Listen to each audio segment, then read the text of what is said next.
Oui, donc je suis Stella Bénard, je suis la maman d'un garçon qui a aujourd'hui 14 ans et qui a été décelé hyperactif à l'âge de 9 ans, même si les soucis ont commencé très jeune, puisqu'il a déjà 3 ans, il a rencontré beaucoup de soucis à l'école. Voilà.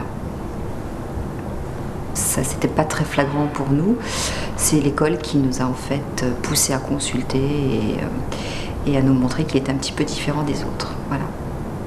Le parcours, donc c'était en première année de maternelle, donc les soucis ont commencé pratiquement un mois après la rentrée. Donc on a décidé de consulter, donc on a été voir au départ une pédopsychiatre de ville qui l'a eu en thérapie pratiquement 9 ans, donc voilà, parce que c'est difficile avec un petit de faire une thérapie. Donc nous on a continué un petit peu parallèlement avec d'autres médecins, notamment de la psychomotricité, de l'orthophonie, pour essayer de l'aider et de le canaliser au maximum.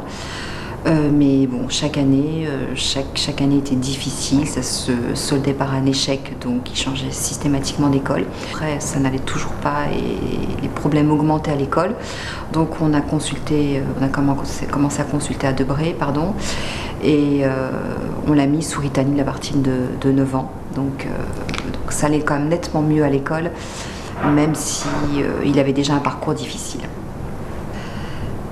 Aujourd'hui, il ne veut plus y aller, donc c'est quelque chose, je ne sais pas si on peut appeler ça échec, je ne sais pas, il pourra nous le dire dans quelques années. En tout cas, lui, il est vraiment dégoûté de l'école, parce que c'était très difficile, et chose difficile aussi pour un enfant de cet âge-là, c'est qu'il n'avait pas de sociabilisation, donc pas de copains, puisque chaque année on changeait d'école, donc c'était très difficile. Voilà. Aujourd'hui, c'est plus simple parce qu'il est plus grand, mais petit, c'était quand même pas simple. Alors, comment je peux dire ça? Je suis toujours très en colère contre l'école, donc il n'y croit pas, ce trouble. Donc c'est la difficulté, c'est que ils n'y croient pas du tout, donc c'est la faute des parents, c'est l'enfant qui est trop gâté, donc c'est très difficile de leur expliquer.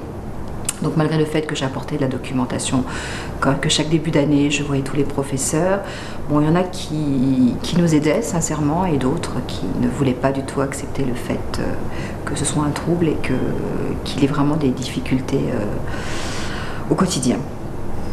Difficilement parce qu'on le vivait ensemble, c'est vrai qu'on l'a jamais abandonné, donc c'était très difficile. Moi aujourd'hui mon portable quand il sonne c'est encore un traumatisme, parce que c'était que pour du négatif, des exclusions, enfin c'était vraiment jamais positif.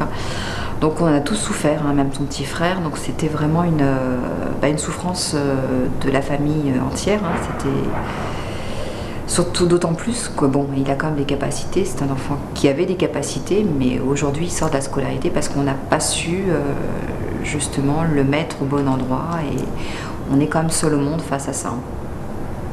Alors c'était tout l'un ou tout l'autre, soit excellente et on tombait sur des gens très humains et qui au travers des parents voyaient bien que même si nous on essaie de le protéger, ce qui était quand même normal, essayer de nous aider, essayer de trouver des solutions pour gérer au mieux le quotidien, et en revanche d'autres où c'était, même ils se vengeaient sur lui, et comme ils voyaient que nous on essayait de l'aider au maximum, c'était le contraire qui se passait. Donc je suis très mitigée sur les relations avec les professeurs.